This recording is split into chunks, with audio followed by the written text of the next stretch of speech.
Alors bonjour à tous, bienvenue sur dailyfx.fr, bienvenue au Good Morning Euro Dollar, Vincent Gagne pour vous retrouver pour clôturer la semaine. Nous sommes le vendredi 9 septembre 2016 et on va donc faire une synthèse de l'effet de la Banque Centrale Européenne. Il n'y a pas un effet énorme en termes de volatilité, mais moi ce que je retiens c'est globalement un effet haussier sur l'euro. Alors, je vais vous montrer un certain nombre de choses qui expliquent le rebond de l'euro. Je viens de faire le tour d'horizon de toutes les paires en euros. Euro GBP, Euro Yen, Euro CAD, Euro Dollar. Il y a des choses intéressantes qui sont plutôt haussières. C'est pas non plus des cassures de résistance majeures et une envolée, mais en tout cas à court terme, il y a une dynamique positive pour l'euro. Pour la simple et bonne raison que la Banque Centrale Européenne a adopté un statu quo total sur tous ses taux, sur ses programmes monétaires et surtout, généralement la BCE, à travers Mario Draghi, rappelle qu'à tout moment elle peut étendre sur le plan temporel ses programmes, et là elle n'a pas du tout évoqué ça. Donc pas de nouvelle date, rien de nouveau. On sent quand même qu'au sein du comité de politique monétaire de la BCE, il y a des pressions allemandes pour justement faire remonter les taux.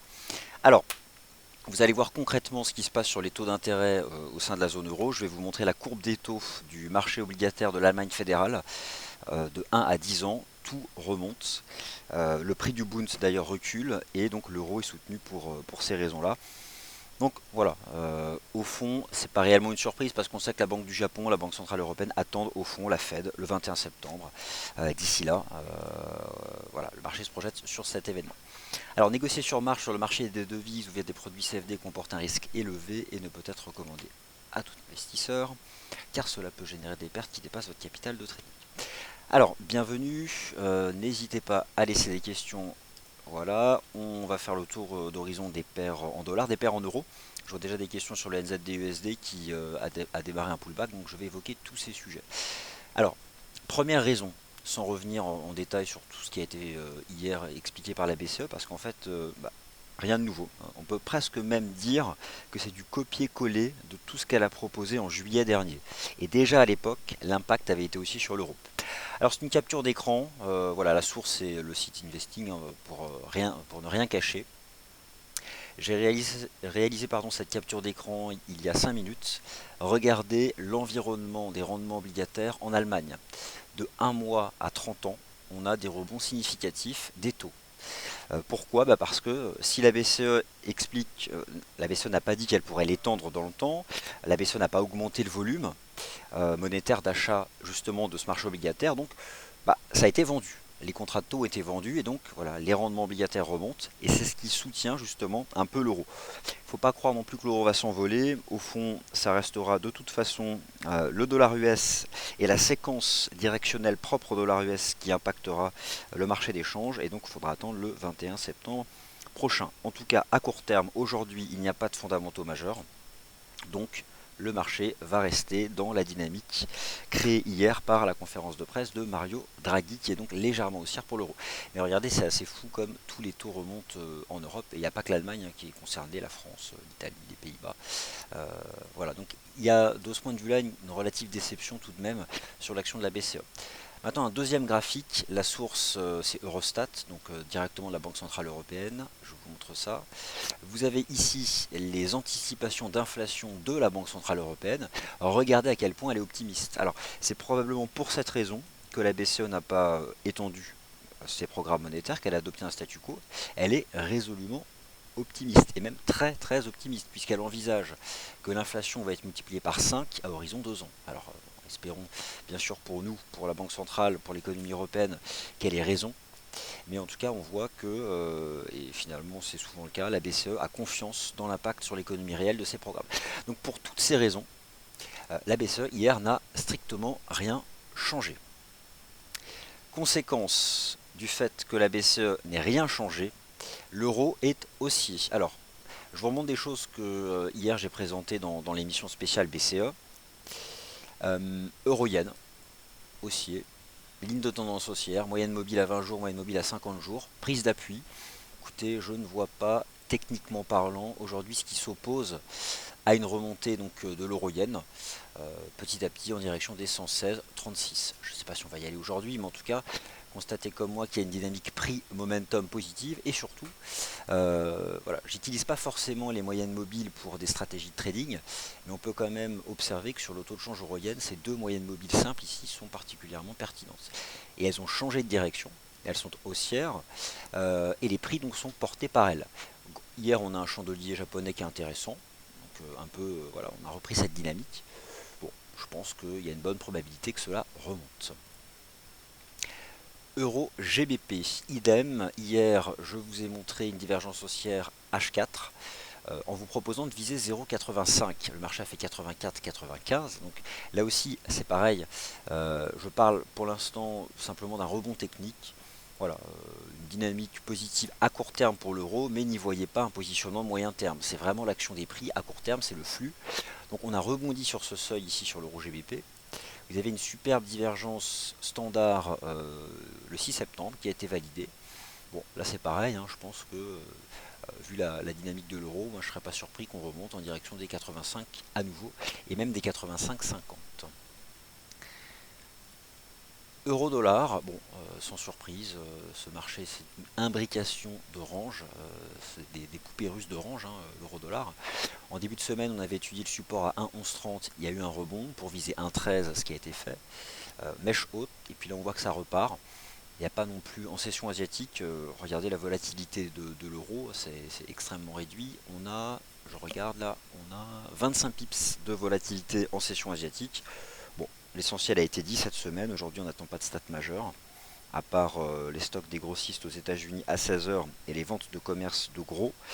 Donc voilà, ce sont des statistiques de second rang. Le marché se projette déjà sur la semaine prochaine. Et puis au fond, il n'y a qu'une date, hein, 21 septembre, comme d'habitude, puisque deux banques centrales majeures vont s'exprimer ce jour-là. Donc, l'euro-dollar, est-ce que j'ai une stratégie dessus? Ce qui est certain, je ne vends pas l'euro-dollar. Lorsque j'observe l'évolution des rendements obligataires en Europe, je ne peux pas là vous proposer une stratégie de vente sur l'euro, quand bien même je constate que le marché cale sous un 12,80, un 13. Les taux d'intérêt, c'est le marché le plus important. C'est lui qui dicte tout, qui fait les grands arbitrages entre les classes d'actifs, entre le marché action et le marché obligataire, et c'est les taux d'intérêt qui impactent aussi, et les différentiels de taux, les dynamiques comparatives des devises. Donc lorsque je vois tous les rendements remonter ce matin, je ne peux pas, même si je trouve des résistances, vous inviter à adopter une stratégie de vente sur l'euro. Donc l'euro-dollar, je pense qu'il va repartir en avant et revenir tester cette oblique qui est vers un 12,90, un 13. Ça ne va pas forcément passer, mais en tout cas, je pense que le marché va retourner chercher cette résistance aujourd'hui et pour ma part, je ne la vends pas. Alors, je reviens maintenant sur l'euro AUD. Si vous avez suivi hier l'émission spéciale, c'était mon taux de change favori. Alors, je ne sais pas si vous étiez hier parmi nous, mais vous avez là un cas d'école d'une divergence haussière standard de RSI. Limite, vous pouvez faire une capture d'écran, c'est juste parfait. Les deux creux ascendants sont en zone de surreprésentation à la vente. Le sommet qui dépasse les deux creux ascendants a été dépassé, le RSI dépasse 50. Vous avez une structure chartiste H4 en double creux, dont d'ailleurs la deuxième jambe est une structure en avalement haussier. Donc voilà, on a la terminologie japonaise, des figures chartistes, l'approche prime momentum avec la divergence haussière. Celui-ci, hier, j'étais très confiant. Le signal d'achat a été donné sur ce chandelier 4 heures, ça repart. Alors maintenant, je vais vous proposer un objectif théorique en utilisant les expansions de Fibo. Et le premier était fait, 1,4767, mais au fond, voilà, moi je pense qu'on peut même viser 1,48 ici sur l'euro AUD. Donc euro GBP, euro yen, euro dollar, euro AUD et même l'euro CAD, enfin, malgré la reprise du prix du pétrole, je vous montre ça, l'euro CAD lui aussi est haussier et devrait remonter en direction des 1,46. Donc cherchez pas à raisonner par rapport au yen ou au dollar canadien ou à la livre sterling, là on s'intéresse à la devise principale, le UR, il est haussier à court terme en lien avec la remontée des taux d'intérêt des États au sein de la zone euro parce que Mario Draghi n'a même pas expliqué que voilà, si la situation économique tournait mal, qu'il pourrait étendre dans le temps ses programmes monétaires. Il a tout fermé. Donc voilà, le marché a vendu donc des contrats de taux. Donc Pour résumer sur toutes ces paires en euros, je pense encore aujourd'hui qu'on peut aller chercher 40 à 50 pips en fonction des taux de change. L'euro-dollar peut-être un peu moins. L'euro GBP 85,50. L'euro yen, je viens d'en parler.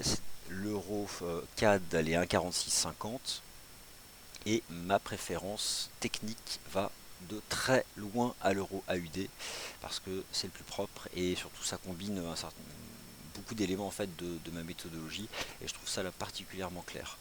Donc la cible sur l'euro AUD, je viens de vous la présenter et vous pouvez la calculer vous-même avec ça.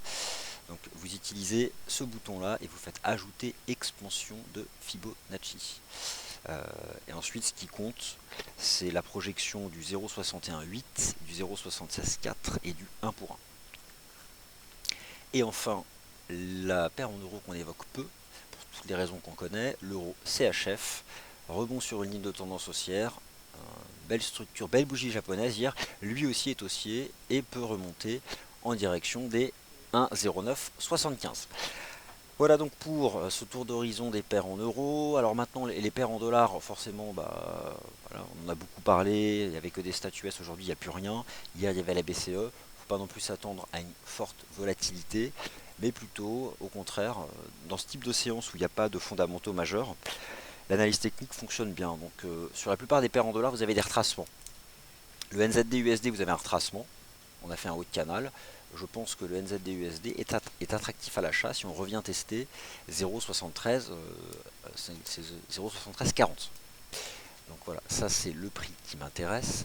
Toujours du côté des paires en dollars, étonnamment, malgré la reprise du prix du pétrole, les paires en dollars canadiens sont haussières, surtout l'EuroCAD, l'USD-CAD aussi.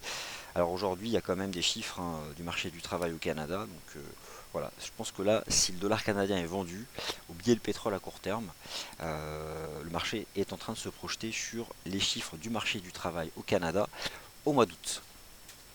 Et le pétrole, j'en parlerai dans le Commodities Market Report.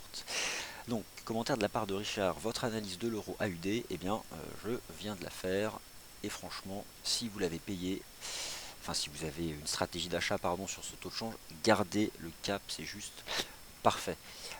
Mais sachez prendre des bénéfices, je vous remonte la cible. Hop, voilà. Je recalcule, donc ça vous donne du... C'était, alors attendez, j'ai mal repris les expansions. Voilà, hop. Alors il y a une autre façon de faire, vous avez aussi ici une structure en avalement.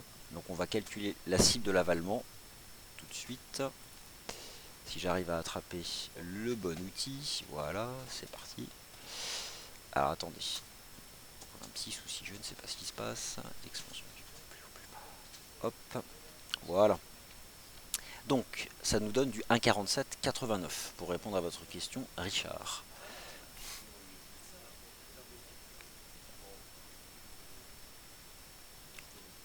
Bon, voilà, écoutez, je vois pas d'autres questions, donc voilà pour le bilan qu'on pouvait faire de la monnaie unique européenne et de la dynamique suite au statu quo sur tous les plans de la Banque Centrale Européenne. Merci d'avoir été attentif. On parle des indices boursiers dans un quart d'heure. Hier, ils ont fait des belles mèches basses. En Asie, bon, on a globalement monté hier. Voilà, la Chine, le Hang Seng a pris 1,20, Shanghai à 0,35, le Nikkei 0,20.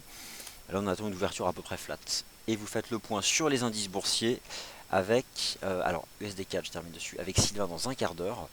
Voilà, USD4, Euro4, je viens de vous faire le topo dessus, donc en vous proposant ces cibles. Attention aujourd'hui, étant donné qu'on attend un événement macroéconomique important pour l'économie canadienne, c'est pour cette raison qu'en intraday, vous observez une décorrélation avec le pétrole. C'est-à-dire que les paires en CAD montent et le pétrole aussi. Voilà, alors voilà, regardez le consensus pour le marché du travail au Canada. Mais voilà, aujourd'hui, essayez de pas trop raisonner en lien avec le pétrole. Merci de votre attention. Prochaine émission dans 15 minutes sur le GR30 entre autres.